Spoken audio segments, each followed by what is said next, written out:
Guys, so I'm going to be going over a few of the situations that happened in my last super fight against Damien, and a lot of the things that I was trying to get to, the positions I was trying to work in the match is what I'm going to be going over. When I'm trying to enter into the legs, I usually like to feel out my opponent, feel out their strength, and see how they're going to be trying to approach my guard. In this fight, I felt that he was very high. He was using a really high posture. So it was pretty easy to start hugging onto one of the legs and start pulling myself underneath, almost with like a K-guard entry. He was staying kind of postured up like this, okay? And I usually like to enter more shin to shin, going here like this, or using 2-on-1. But he was putting me on my back and started using more back steps and high steps to try and pass my guard. Okay, so what I was doing is I was trying to control his knee first. So I would get an angle with my hips, just like this, and then start digging an underhook with my arms so I could get control of his knee. Okay, and this would make it hard for him to finish the back step, because every time he would try and back step, he would turn towards me and I would throw this leg over. Okay, almost like going to K-guard. And I was trying to use this to make him sit down so I could use it to get on top. My main goal was to show like more of my passing and get him to fall on his hip, defending the legs, so I'd come on top into a good position. So I would attack the legs like this, and if he stayed here standing, I would then start entering the legs, throwing the leg to the other side, and then attacking the heel hook. But what happened in the fight is I would get to the leg like this, I would stay attached on his knee, and then he would start dropping on his hip right when I threw the foot over, just like this. Okay, and rather than trying to stay here and fight to get the foot, I wanted to come on top with him already sat up and then start getting to the hips. So I would start taking my legs out, using hooks on the inside, and then coming up and then looking for this type of control on his hip. So as soon as he sat down, go ahead, sit down. Boom, as soon as I get here, I started hiding my legs first. So I bring my knees to my chest, I brought my foot to the inside, and then I started using like a technical stand-up and leading with my head first. So I would start reaching with my hands, my shoulder in front, and then locking his hip. Okay, and if I felt the knees were in front as I was coming up, I would just give it a shove and then switch my hips. And then start coming to the other side. Okay, and this is a position I got to a lot, okay, where I was here and he was using a frame on the side of my head like this. Okay, and what I was doing is I was trying to put his back flat on the ground or use just a tap on his elbow and start coming to the back. Okay, again, he was trying to backstep here, hip escape, underhook, and then I locked the knee. Then I was trying to bring him down to a hip, throwing this leg over, and then applying pressure on the knee. Okay, and usually whenever you start throwing your leg over like that, they do this so that they can start making it easier to hide their legs. It's a lot harder to defend the legs if they're standing up. And then from here I hide the legs, hook first, technical stand up, and then start looking for this. Either using it to go all the way around to the back, or also just sliding over and then getting to the half guard. Another situation that I felt happened a lot in the fight. Let me sit up. Like I said, it was a little bit harder to get under the legs. I usually attack mostly from like single leg X and X guard and using that to break my partner down to a knee. But the times that I was able to get to the shin to shin. I usually like to have this hand free, just blocking my partner's chest up here, just so that I keep him away from attacking my neck. If this hand is down like this, I try not to do this because then my partner can start going guillotine, darce, so I try to keep his chest away from me. So every time I scoot in, I would keep this hand up and then hug. Then I can start falling down and lifting and then getting to single leg X. So I was able to get here a few times in the fight. And what I was trying to do is I was trying to bring him down to this knee. So I was putting my hand on the side of my knee like this and then applying pressure to the inside of his knee and making him turn downward like this. And usually from here, I'll either start exposing the heel and attacking like this, but my goal was to try and get to his far hip. So what I was trying to do is I was trying to release the foot and then get to the far hip so I could hug like this and start using it to either get to the back or use it to come on top. And usually if my partner feels in danger of the back take, he'll start falling on his hip, and then I can use that to start coming on top and working to get to the pass. So I go with my hand, use the weight, and then now I start extending my back so that his foot will just slip to the side. If I try and sit up and try and reach for the far hip now, his leg is blocking, it's too far. So I always try to arch my back and then get to the far hip, like this. And I'm almost in like a calf slicer, like my legs are straight like this. I usually stay here. If I'm trying to go to the calf slice, I just need to hip escape and start scooting back in. But my goal was try to get to the hips so I could start freeing my leg and then climbing up and getting around. If they fall to the hip, then you're in a good position to start passing, okay, which happened multiple times when I started to come on top. Another one that happened too, so this is more from whenever I'm attacking like an outside heel hook. There was another scenario where I was in reverse de la Hiva, and when I'm in reverse de la Hiva, I'm either trying to attack this leg and start going K-guard like I was showing before, or either starting to Berimbolo and kiss the dragon to the inside. Okay? But the one that I was doing in the fight is I already had my hand through from the initial shin to shin. Usually when I go shin to shin like this, if my partner feels in danger, he'll start circling his foot to the inside. So my arm was already in place. Then when he started going knee slide, I fell in with a reverse de la Hiva hook, but my arm was here, almost stuck. But it helps whenever I try and go to the false reap. So whenever I feel that my arm is stuck, I kind of just use that to my advantage and then start using my hooks to off balance, lock hands, and then I start to build up to a knee and bring this foot over his hip. So this foot will go over, I hook the far leg, and then now I use my toes on the ground to come up. I can even release my hands if I need. I just need to stay tight with my left arm. And then I come up to my elbow like this. Okay, and then from here I can start taking my leg out and clearing his foot. So I can start rolling through this way. He follows me. I take my leg out, and then now I'm in a good position to start attacking the legs in the saddle. So I landed right here. And this is another good position to start attacking the foot, except this time it's on the other side of my hip. So now I would be attacking the inside heel hook. Okay. But what, again, the main goal was to try and use the legs to come on top. So I knew his main defense was going to be to turn the knee this way, and then I was going to start looking for the hip control. So that's what I did. Took my legs out, freed, and then came on top. Again.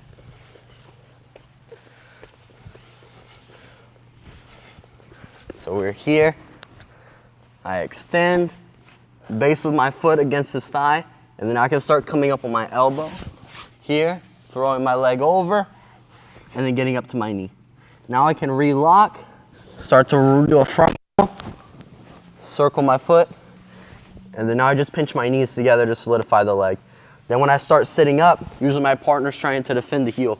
So he's already turning his knee and he's exposing his back. So I cup the far side, release. If I'm able to go all the way to the back, even better. If not, my partner will try to escape the foot and then face back towards me, and then I just come on top. And if I can, I'll try and get control of his hips when I come up. This is my my last no-gi super fight. This is against Damien Anderson, and this is a last-minute opponent change that I had. I was originally supposed to fight Josh Cisneros, but I think like the week before, he ended up pulling out. So we're kind of in a scramble to try and find a new opponent. And we gave them a few names, and this was who they had to offer. So this was the fight we took, and we thought it was important that I stay active right now. Like I'm still really young and trying to gain experience fighting these top-level guys.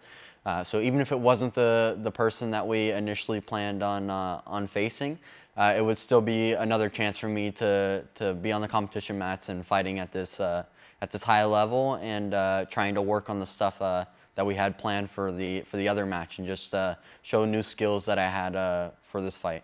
I think I put a lot of pressure on myself. Like I hold myself to a high standard, and I know my potential in the training room, and I just try to bring that same mentality to my fights. It doesn't really matter if it's a no-gi super fight or if it's a regular competition. I just always hold myself to that high standard and know what I can reach if I'm at my 100%. Sitting back after the fact and looking at what happened in the fight is definitely very important for me. I know that's where a lot of the drills and stuff that I start doing after that fight come from, is from the mistakes that I saw in the fight watching after the fact. And I think it's easy to look back and nitpick, like I could have done this or should have done this in this moment. But I also try and recognize that this is what I trained for, and that version of me that was in that moment during the fight was feeling what was going on, and I did what I thought was best in that scenario. So like, I think it's good to sit back and watch and see what I would do differently now, but at the same time try and understand that idea that I was in the fight and trying to do what I thought was right in the moment. But I definitely think there's a lot of big takeaways, especially from this fight. In this fight in particular, I tried to show more of my top game.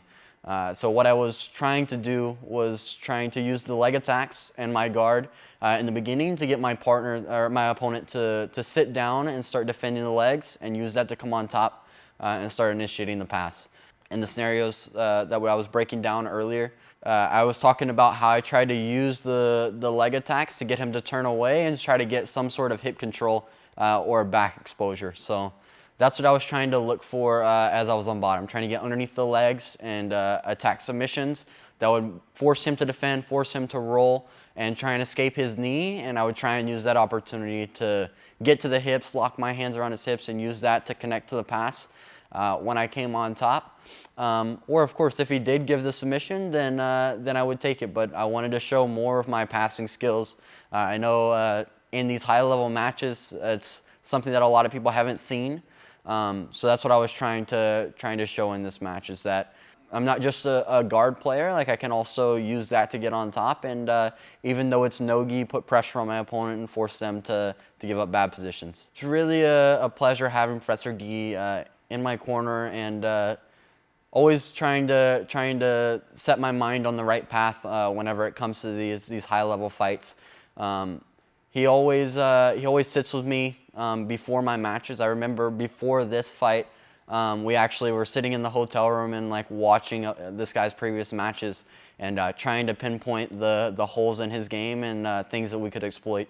And this is the kind of dedication that it takes to be a high-level professor too. So I recognize his dedication and trying to make me the most prepared version of myself that I can be, and that goes all the way until the last minute leading up to the match.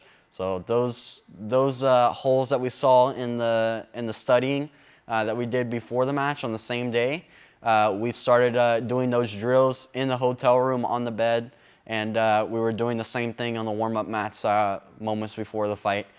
So I think all that stuff really pays off, and I'm definitely grateful to have somebody as invested as he is in me that really cares about me being 100% and knowing what the game plan is going to be going into the fight.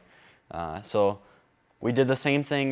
We did the same thing at all the previous tournaments, and I think it's really good that we can look at those previous matches and try and make those situations happen in the fight. Usually I like to take like the first few minutes of each of my fights to feel out my opponents and see what kind of approach they're having to face me. And in this case, I knew I was already going to play guard, and I thought that Damien was gonna play more top game, which is what's happening right now. And I wanted to try and feel him out, feel his strength, and see what kind of passing he was going to use, and find which entries would be the best for me to try and get under the legs and start putting his hips on the ground. So at first, I felt that he was standing really tall, and normally I like to have my opponent's posture a little bit lower so that I have that upper body control and can start using like butterfly hooks and things like that to start elevating him and then get under to like single leg X guard. And that's what I was trying to do at first. So I used that in the beginning and saw that it was a little hard. So then I started going more like K guard and hugging his leg because he was so tall, and I was using that to start luring him into my legs and start getting the submission attempts underway. So that's what I was doing right here. I was able to get his hips on the ground, and I didn't want to stay too long in this battle of like trading leg attacks. I know I could do that, and I actually thought like my leg attacks were better than his, But again, this was a different set of skills that I wanted to show. So my goal was just to attack the legs, get him to drop down to his hips, and then come on top in a dominant passing position. Yeah, so right here, he dropped down a little bit lower in this situation and allowed me to get to reverse de la Hiva. So I started with a kiss of the dragon and was able to come on top and make him sit down, which was the intention of the initial movement.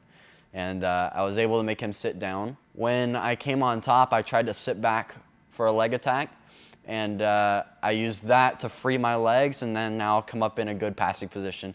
And I felt that whenever I was coming on top, he was always trying to sit up. So you see right there, he just tried to sit up, and I kind of caught on to that after the first few minutes and was able to time that as he was sitting up, that I could reach through with both my hands around the hips and start initiating like a body lock type pass. And then here I was able to get to a good like half guard position on top. I think now, looking back, I would try and go a little bit lower on the hips and put him more in like a leg weave position. But in the fight, I remember getting the underhook on the far side and having the crossface and thinking that I could use my foot to start prying my leg out. I was trying to dig my head underneath of his arm and get to more like an arm triangle position and use that submission attempt to kind of lead the pass or make him expose the back. Same thing again, going K-guard and then using that to get the hip control. You see how every time I come up, I'm trying to free both my legs. So like in this case, I was able to free it a little bit better and use that to wrestle up, kind of turn into like a double leg takedown. But that came from that initial hip control and then hiding both my feet, pummeling my legs in, and then using that to technical stand up. And then it kind of turns into like a wrestle up like battle, and he turned away. I think he was good in scrambles, and that was his strategy with this fight, was trying to make the fight as scrappy as he could, trying to get in those positions where it's kind of unpredictable on what's going to happen. And I think that's what his style kind of comes from.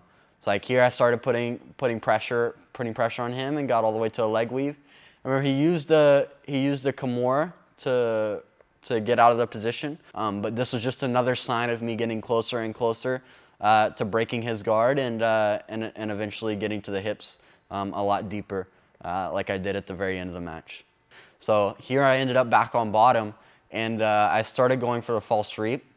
He was in a knee slide position, but I had my arm weaved around his leg, almost like sit-up guard, and was able to pass my leg across his hip line and finish this roll that got me to the saddle.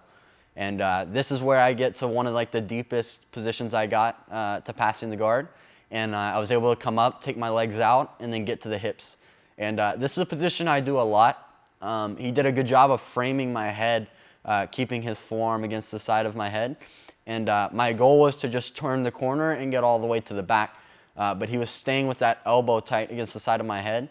I think another option for me to get to a better position now would be to pass to my right.